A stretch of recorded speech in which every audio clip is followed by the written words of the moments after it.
बिस्मिल्लाहिर्रहमानिर्रहीम।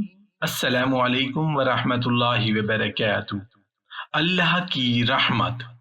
हज़रत इमाम गज़ाली रहमतुल्लाह अलैह फरमाते हैं कि जब बंदा अपनी जान पर गुनाह करके जुल्म करता है और फिर नादिम होकर अपने दोनों हाथ ऊंचे करता है और या रब कहता है, तब फरिश्ते उसकी आवाज को रोक देते हैं और ऊपर की जानिब चढ़ने नहीं देते। फिर वो या रब कहता है और फरिश्ते रोक देते हैं।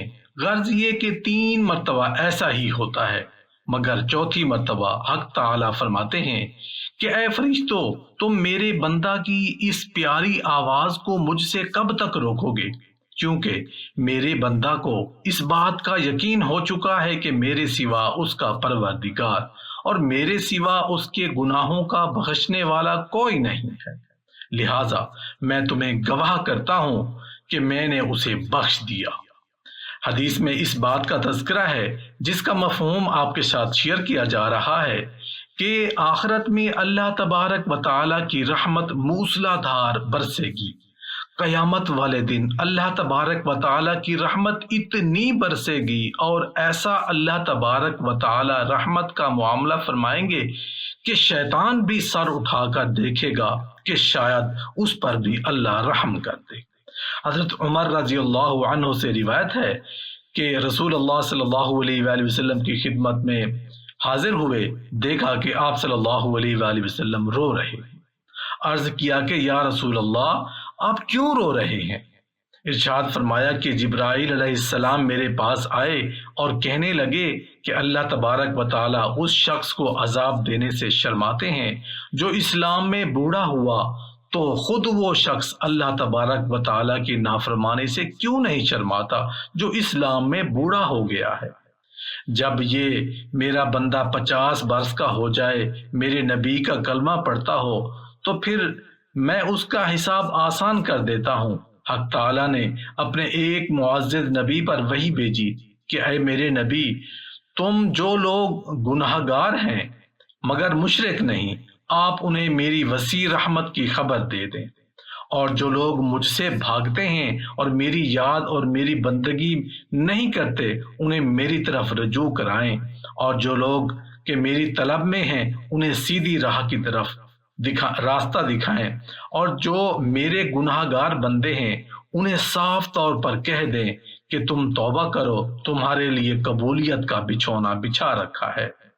उनसे कह दें कि मेरी बेअंदाजा बख्शिश के मुकाबले में उनके गुनाह कुछ भी काबिल वक़्त नहीं है, कि मेरे करम की धुआंधार बारिश का एक छोटा सा कतरा उनके गुनाहों के बड़े से बड़े अंबार को बाकी ना छोड़ेगा। ऐ मेरे प्यारे नबी, जबकि ये मेरा बर्ताव गुनहगारों के साथ है, तो जो के नेक लोग हैं उनके साथ कैसा खूबी बर्ताव होगा। ऐ मेरे मुकद्दस नबी, उन लोगों के लिए मुबारकबाद है कि जिन्होंने अपने दिल मेरी मोहब्बत से लबरेज कर लिए और अपने तमाम औकात मेरे लिए खर्च कर दिए, कि जिनके दिन रोज़े में गुजरते हैं और जिनकी रातें क़याम में बसर होती हैं। मैं उनकी हर बात से इत्तला रखता हूँ और मेरे मुकर्रब फरिश्ते उनका मुशाहिदा करते हैं, और मेरी जन्नत उनकी मुश्ताक और मेरी रहमत से उनके दिल मामूर है। वो मेरी मनाजात के वक्त कबूतरों जैसा नाला करते हैं और यतीमों पर रहम खाकर रोते हैं। उनकी आह नाला की आवाज़ मेरे नज़दीक फरिश्तों की तस्बीह से अफजल है। मुझे अपनी इज्जत की कसम है, मैं उन्हें किस्म किस्म की नेमतों से भरपूर कर दूंगा। ऐ मेरे मासूम नबी, जो गुनहगार है वो मुझसे भागकर कहाँ जा सकता है, बल्कि कयामत आखिर को वो मेरी ही तरफ रुजू होगा और मैं उसके किए को उस पर जाहिर कर दूंगा। मुझे अपनी इज्जत की कसम, अगर मैं चाहूं तो उसके मुंह के लुआब को मैं उसके गले में फंसा दूं जिससे उसका गला घुट जाए, या उसके बदन के कपड़ों में आग लगा दूं जिससे वो जल जाए, मगर मैंने उसे कयामत के दिन तक मोहलत दे रखी है और उस दिन किसी किस्म का उज़्र सुना ना जाएगा। जो इंसान गुनाहों में लथपथ हों उनके लिए अल्लाह को खुश करने का सिर्फ तौबा का रास्ता है।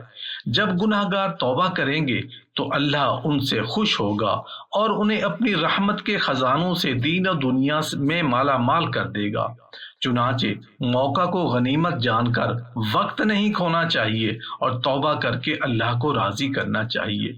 انسان جب اللہ کے حضور میں توبہ کرتا ہے تو اللہ تعالیٰ بہت خوش ہوتے ہیں کہ ایک انسان جس کو اس نے پیدا کیا، پھر پیدائش سے موت تک پرورش کا ذمہ لیا، اس پر طرح طرح کے احسان کیے اور بے شمار لازوال نعمتیں بخشیں، مگر یہ نادان اپنے ازلی دشمن شیطان کے فریب میں آ کر اللہ کی اطاعت اور عبادات سے بھٹک گیا، لیکن پھر اسی کی توفیق سے توبہ کا طالب بنتا ہے اور دنیا سے منہ موڑ کر اس کے حضور توبہ کے لیے حاضر ہوتا ہے، تو اللہ تعالیٰ کو بندے کی توبہ سے مسرت ہوتی ہے کہ ایک بھولا ہوا انسان اس کے حضور میں آ کر سجدہ ریز ہو گیا ہے۔ حضرت ابو ہریرہ رضی اللہ عنہ سے روایت ہے کہ حضور اقدس صلی اللہ علیہ وآلہ وسلم نے ارشاد فرمایا کہ اللہ جل شانہ کا ارشاد ہے کہ میں اپنے بندہ کے خیال کے ساتھ ہوں، یعنی جو میرے بارے میں گمان کرے میں ویسا ہی کر دوں گا، اور میں اپنے بندہ کے ساتھ ہوں جہاں بھی مجھے وہ یاد کرتا ہے۔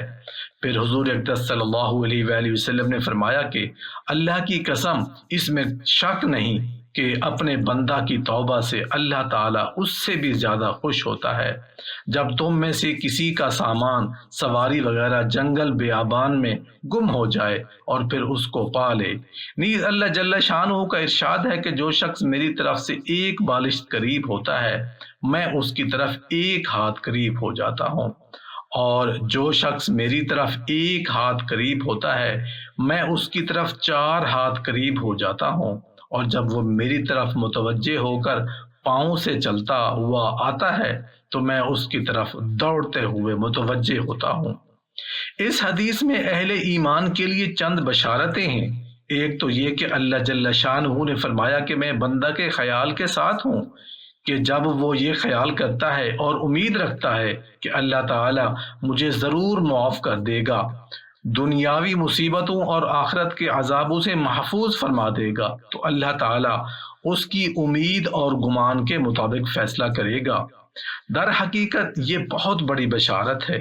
امید باندھنے اور اچھا گمان رکھنے میں تو کچھ بھی خرچ نہیں ہوتا۔ اللہ تعالیٰ بہت بڑا مہربان ہے۔ امید اور گمان پر کتنی بڑی عنایت اور مہربانی کی خوشخبری دی ہے۔ کوئی ہو تو صحیح جو اللہ کی طرف بڑھے، البتہ یہ بات بھی ضروری ہے کہ امید رکھ کر نیکیاں کرتے رہنا چاہیے اور گناہوں سے بچتے رہنا چاہیے۔ دوسری بشارت جو اس حدیث میں ہے وہ یہ کہ اللہ جل شانہ نے فرمایا کہ میں بندہ کے ساتھ ہوں جہاں بھی وہ مجھے یاد کرے۔ اللہ کی معیت بہت بڑی دولت ہے اور اس کا کیف وہی بندے محسوس کرتے ہیں جو زبان اور دل سے اللہ کی یاد میں مشغول رہتے ہیں۔